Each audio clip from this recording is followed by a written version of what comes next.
Some things just go together. Wine and cheese, flowers in springtime, and yes, books and bottles. We pair your favorite author with your favorite drink. Your host of Books and Bottles, Benita Johnson.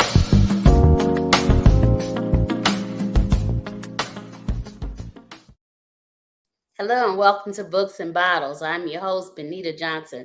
I'm so excited to be here with you today. This is a show where we introduce you to your favorite author and we pair it with your favorite wine or spirit. And tonight you are in for a treat. If you are an author or an inspiring author, you want to talk to this person that we're about to introduce you to.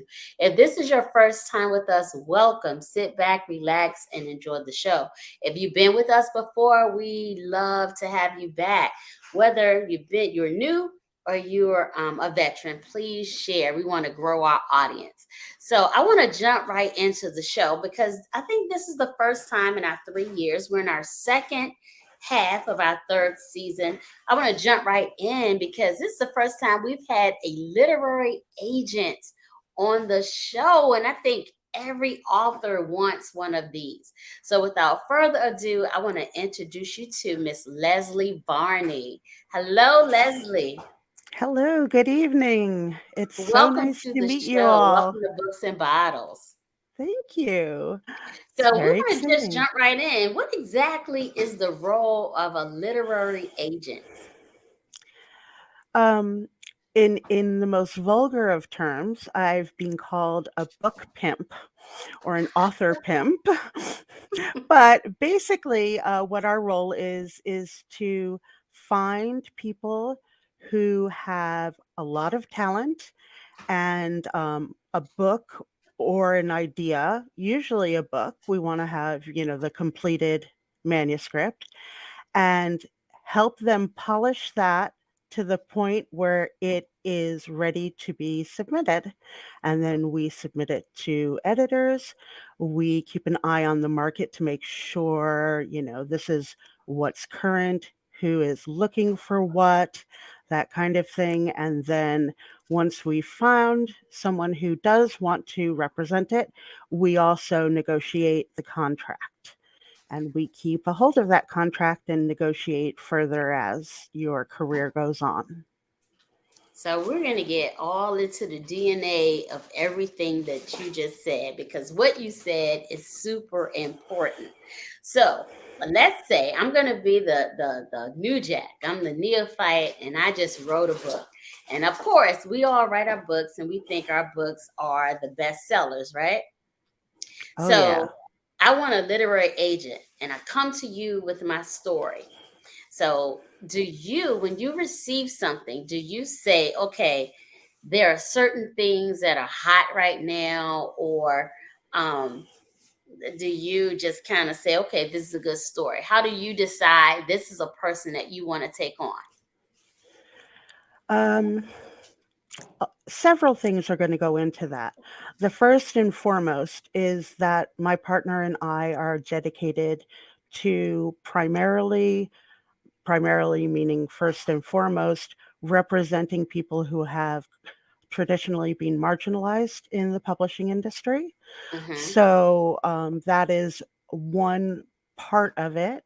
Another part could be what we particularly like. I love fantasies. I love science fiction. I love horror.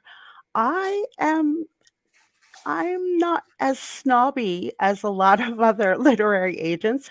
I kind of like the general run of the mill stuff. So, if it appeals to me directly, but all of this is after it gets through our acquisitions leader, our gatekeeper. So we don't even see it until our gatekeeper has kind of let us know this has got some merit. This is something you guys might want to take a look at. Okay, so when people come to you, you decide, okay, I'm going to take this or I'm not. And then you do the work or you kind of lead them to the next steps, which is editing. Frequently, yes. We do a run through, and it is very rare that there is nothing that could be improved with a little outside influence. Okay. We have a book that I just received the final manuscript of today. He has edited it 4 times, and 3 of those times have been with me going through and saying, "Hey, could we do some of this? Could we do more of that? Less of that?" So this is now the final, and he's a writer who's seasoned. He's a very seasoned writer. He's not a neophyte at all. So, Okay. you know, and he's willing to put in that time and that energy and effort. Okay. So how long have you been doing this?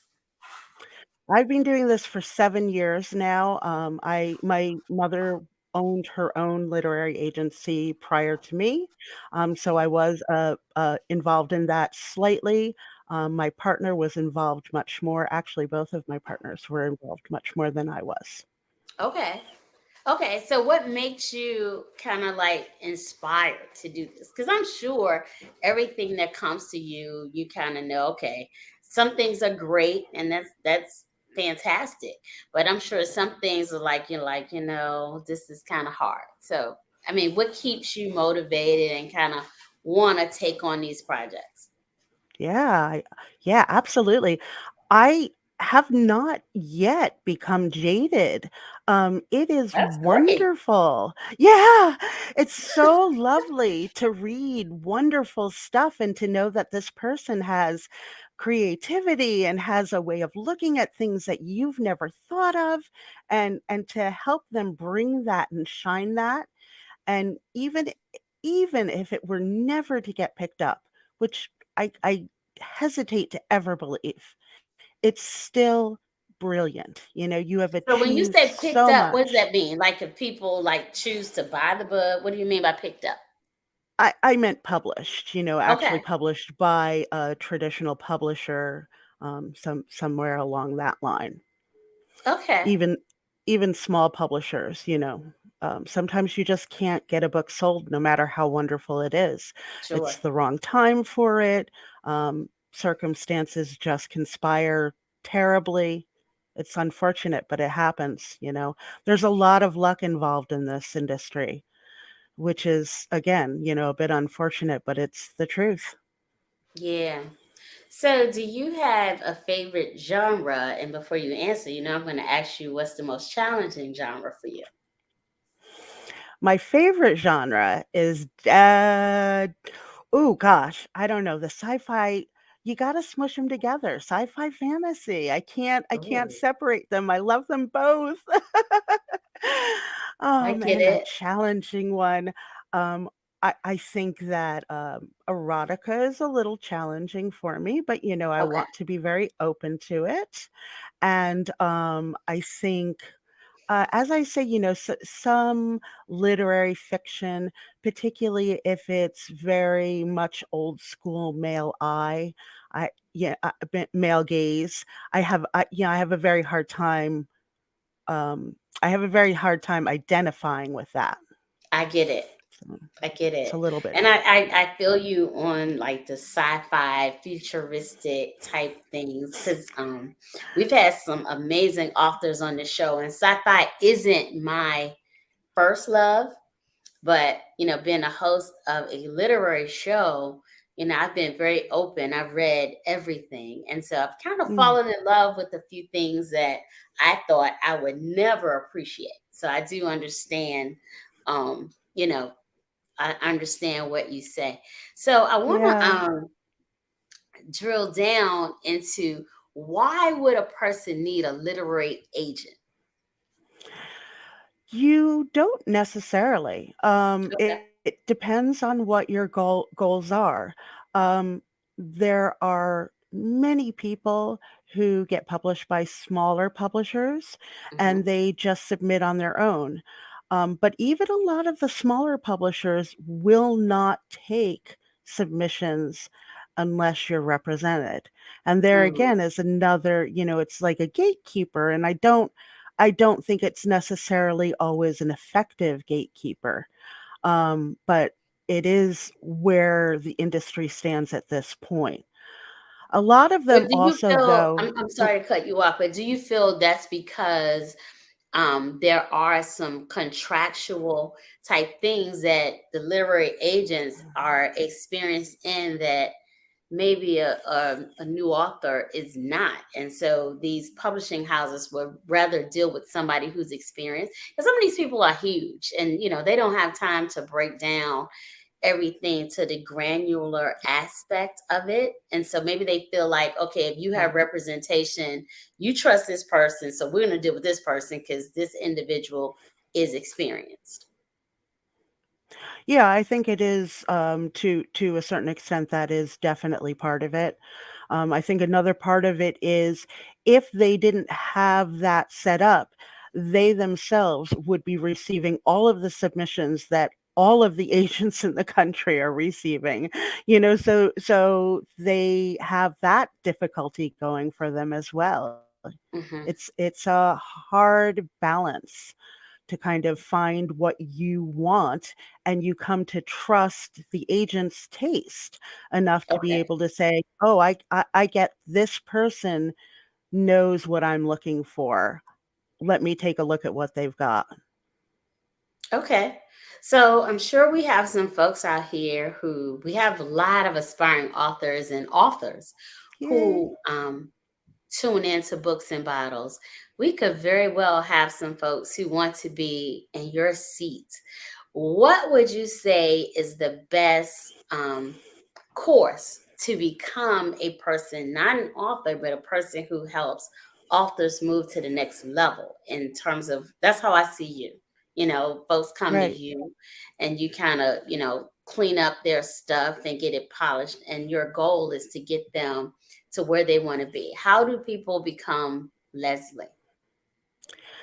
I think the best way is to love reading and love to represent the genres that you love. I think Okay. that's the number one thing because, um and you can love a lot of genres, don't get me wrong, Sure. for sure. But I think that's probably, you have to really love what you're selling, because how could you possibly sell it if you don't? So Hmm. that's a big part of what you're doing. And then I think the second part is to just be bold. Just do it, hang a shingle. There's Yeah. there's so much opportunity out there for people to just, grab it and do their own Mhm. thing nowadays. There really is.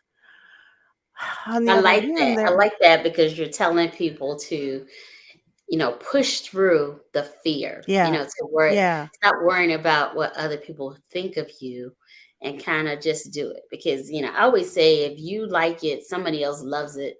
Just come out there and find your tribe and kind of focus on that. But as a Exactly. as a literary agent, do you think it's beneficial to kind of stick with a particular genre or kind of embrace multiple? As an author, I think No, that as is. an agent. As an agent. I think that the more that you can embrace, the more successful you're going to be. Okay. So be open-minded, for sure.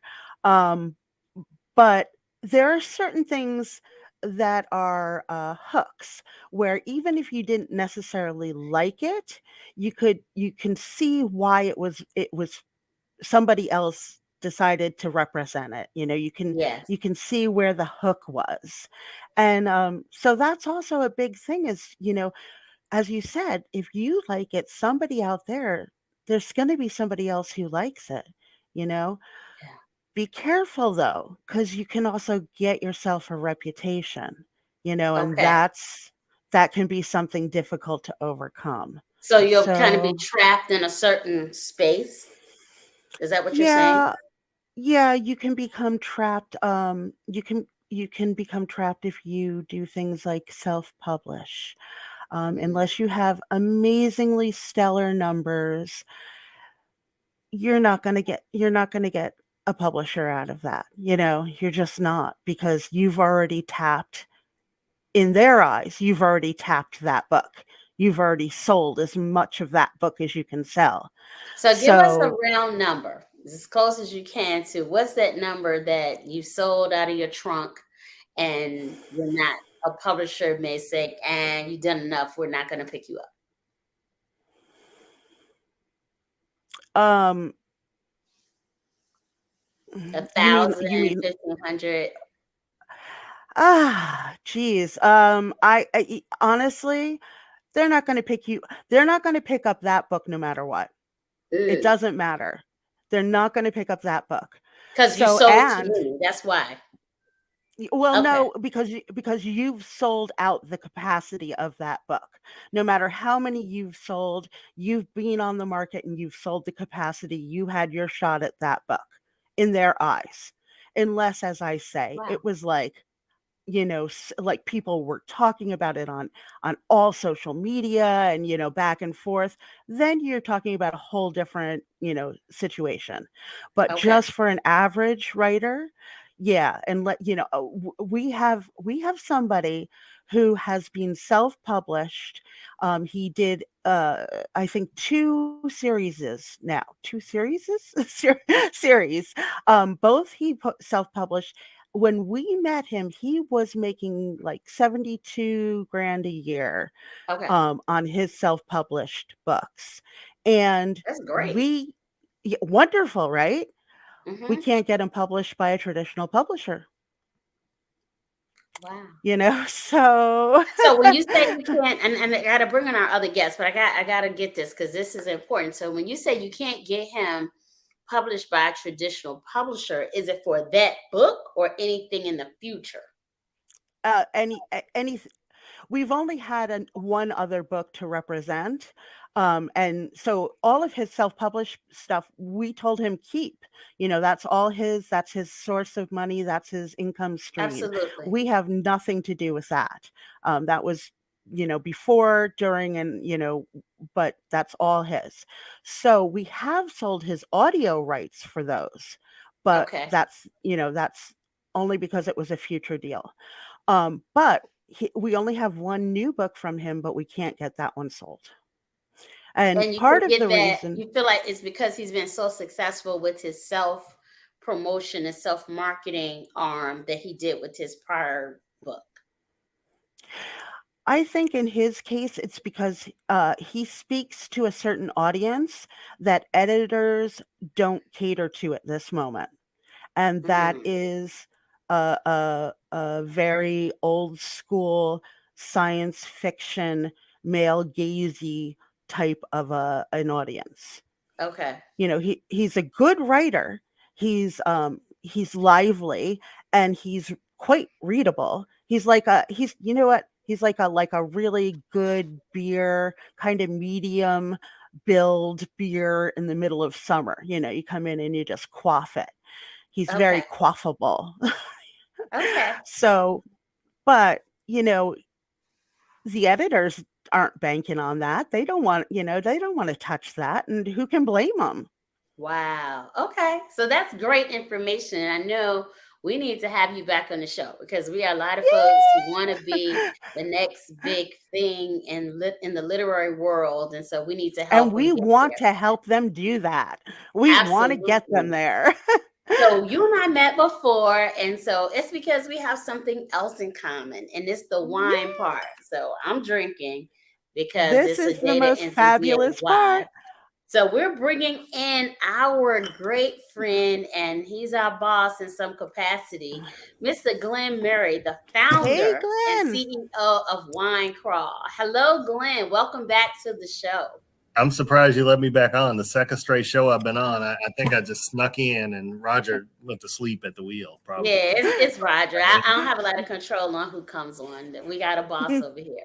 So thank you for being back. So we're Thank you. in year 2023 with Wine Crawl. So we want to talk a little bit about how Wine Crawl got started, and then we're going to fast all the way forward to 23 and talk about what we got to look forward to. All right. So it's funny how Wine Crawl is really interrelated. I have to tell the story because Leslie I met Leslie because she applied for an event manager job, which I'll talk a little bit about that in a minute. And then we started talking about books. And I'm like, you're a literary agent. You got to be on my show, Books and Bottles. It's amazing. So I'm so happy that you're on the Wine Crawl family. I'm happy you're on the show, Leslie. This has been super educational. I think we should have just dedicated the whole show to you. I don't even think you need me on for this. But since I'm here, while I'm here, I'm like a preacher. I'm not going to preach too long. I'm just going to start from Genesis and go to Revelations. But anyway, Wine Crawl started, about 7 or 8 years ago now. I was in Napa on a tour, and I saw the limo rides around Napa Valley, and I thought, that is a cool idea. I should try to do this in Chicago, because Chicago's what? It's a great wine city. It's a great food city. I can figure this out. I had been doing events already because I had done some wine fundraisers and some other things. So I had a group of people that had raised their hand and said, yeah, we like wine. So I targeted them first and created the whole Wine Crawl thing. And I came up with Wine Crawl because, they're beer crawls. So I'm like, okay, everybody does the beer crawl, and it's like a drunken excursion down a block or two. This is Wine Crawl. It's not your daddy's beer crawl. It's more sophisticated, slightly more sophisticated, a little bit higher end, and we drink wine, lots of it. And we could still be standing and walk straight, most of us. So that's where Wine Crawl came in. So the first couple of Wine Crawls sold out. Chicago was really cold, so I'm like, I need to take this somewhere where there's sunshine all the time. So I went to Atlanta, launched it there. Met you, Benita, in Atlanta on another event, and then Wine Crawl in Richmond, which was amazing. We had jazz, and Benita gave it a whole nother dimension in Richmond at her Blacklist event. And then I decided to franchise it, which was great. So by 2019, we had about 6 franchisees, and guess what happened? COVID. What happened? The door got shut. The door was totally slammed on Wine Crawl for a while there. And I really had to think about it. I was not necessarily going to go back out and do it again. So late last year, the pandemic, wasn't going to keep people. I don't say the pandemic is over because people are still being sick. Right. But we knew that it wasn't going to shut down the world forever. No, we knew it wasn't going to shut down the world forever, but it was hard. We had so much momentum. And you remember, we had so much momentum coming out of 2019. We were ready to just own 2020. That was going to be our year. We were coming out. We were doing all this stuff. So there was just a lot of, trepidation and just some fear, to be quite honest, with trying to do this again and trying to build it up again. So I knew I wanted to scale. It was always the goal from day one to take Wine Crawl across the country. But not necessarily everybody wanted to be a franchisee. Not everybody wanted to make that upfront investment to be able to do that. So the event manager idea is what we came up with. So we put an ad out on Indeed, and to date, we've gotten almost 6,000 resumes of people that are interested in it across the country. So lots of interviewing. Lots of talking to people, lots of just trying to put it together on the fly. And we have about 25 people now across the country that are event managers to go along. That's amazing. So That's amazing. Yeah, we're excited. We launched in DC last year, thanks to you. We just launched in Virginia Beach a week ago. We are launching in Phoenix in a couple of weeks. We're launching in Portland. We will be launching this year in Baltimore, Houston, Southern Cal. We're going back to Napa. We've been there before. We're relaunching in Dallas. Orlando is on the list now. Philadelphia, New York City, and Vegas, which I really can't wait for Vegas. So we're going to do probably a 3 or 4 day version in Vegas as well. So Wine Crawl, we're swinging for the fences this year. I decided if I was going to do it again, I was going to do it big, or strike out trying to do it big. So want to either go down swinging or hit the home run. That's all I'm doing. This and I think that's important. You're still out here and we're doing it.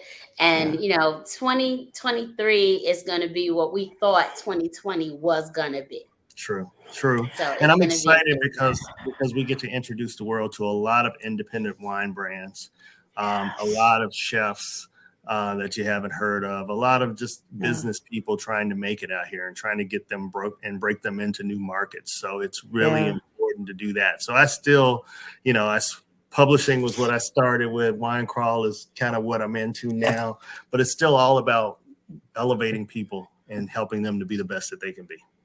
So that's still the books drive you to drink. That's why we got a whole Books and Bottles show. That's right? why we got a whole in my honorary Atlanta Books and Bottles. The first time we went on the road, this is a poster from Atlanta like 7 years ago, from I where like Books and that. Bottles came from. So it was apropos for this show. So I'm thinking 2024, we figure out how we're gonna marry some Books and Bottles with some wine cross stuff. So we'll do it. That's easy. Yeah, we'll we'll do do it. We can do that in 2023. We will figure it out. We'll figure it out. We've got a blank canvas. All my event managers know they've got a blank canvas. You create. The only rule is if you think of it, you own it. So be ready. And I think that's one of the beauties of Wine Crawl, and one of the things that you allow us to do, Glenn, as franchisees. I'm the franchisee owner of DC. You allow us to create under you, and there are very few no's. Yeah, very few no's. You know, we can visualize it, we can work on executing it, and you're very open. And that is one of the amazing things about being a part of Wine Crawl. So I know we're about to wrap up our show, but I need to ask, are there markets, Glenn, that you still would love to have franchisees or event managers? And let us know a few of what those are. New Orleans. New Orleans, definitely. Oh, really? That's my number one. I really want to put somebody in New Orleans. Now that I have Vegas taken care of, New Orleans was big. We won't be in all the tourist cities. So New Orleans and Miami. Miami and New Orleans are the only two that we have left. So I'm actively recruiting now and interviewing for them. And San Diego is another one. So because I like California, and San Diego has 300 days of sunshine. So it's getting the Wine Crawl. If I have to be the Wine Crawl manager, we're doing Wine Crawl in San Diego. Damn it. Okay. That is going to happen. But those three or four markets are the ones that we have left. Everywhere else, we're in the top 10 cities right now. That was the goal, to be in the top 10 markets, but also some good secondary markets. As you know, Birmingham has been a great market. Tish Billingsley. It's been amazing. Amazing job there. So we're testing out some secondary markets like Columbus, Louisville, Cincinnati, and some others that, off the beaten path. Raleigh, which was good. We kicked off in Raleigh last year too. I forgot about that. We launched in Raleigh as well. So, but yeah, those are the ones. That's the wish list right now. So we're actively interviewing for those areas. So if you know somebody, if you're out there in TV land or streaming land or whatever they call it, and you know somebody in those cities, there's the website. You can contact me, and we want to talk to you. So, I be putting us out there, right? Because we public. So what I say on here goes to the public and to God's ears. So me and you go work on, we're going to do a not Raleigh. We're going to do a New Orleans event in May or June. So I already put it out there. So let's make it work. I want to do a pre-Essence Fest wine crawl through Bourbon Street. Yes, we're going to make it work. That's what's going to happen. That's done. I know. I want to participate. I want to be a part, please. Absolutely. I work there. I have connections. So we're going to make that work. So it's already out in the universe.